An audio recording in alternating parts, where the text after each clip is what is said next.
And the president says it's time to wind down on treating COVID-19 as an emergency. And House Republicans pushed a bill today to immediately end the national emergency, which has gone on for nearly 3 years now. Here's NTD's Melina Weisskopf from Capitol Hill with more. The Biden administration announced they'll allow the pandemic emergency declarations to end 4 months from now in May. Now, what this will do is it will eliminate the executive branch's powers that they currently have in dealing with the pandemic, such as their ability to suspend student loan repayments, as well as end the flexibility with regards to reporting in the healthcare arena. Republicans today noting the timing of the White House's announcement.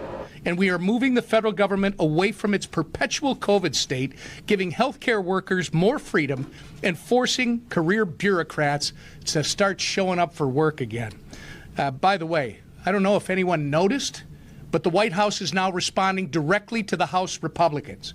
And Republicans say this is long overdue, pointing to a comment that President Biden made back in September when he said that the pandemic is over. But despite those comments, the administration says there needs to be a phased out approach when ending this public health emergency, which is the same message that we're hearing from House Democrats. Here's how the House Democratic Caucus chairman responded when I asked him about the issue earlier.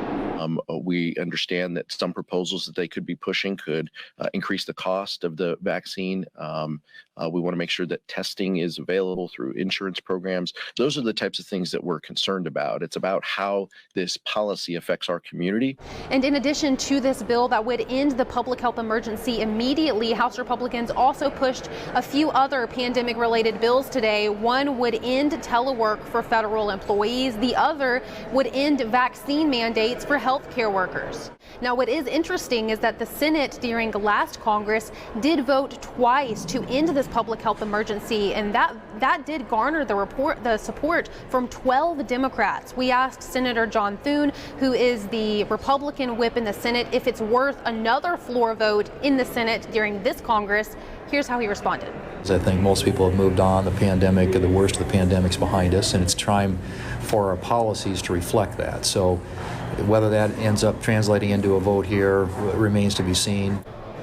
So if the Senate does take up this bill and it does make it to President Biden's desk, he's vowed to veto it and instead allow these pandemic powers to end this May. Reporting in Washington, D.C., Melina Weisskopf, NTD News.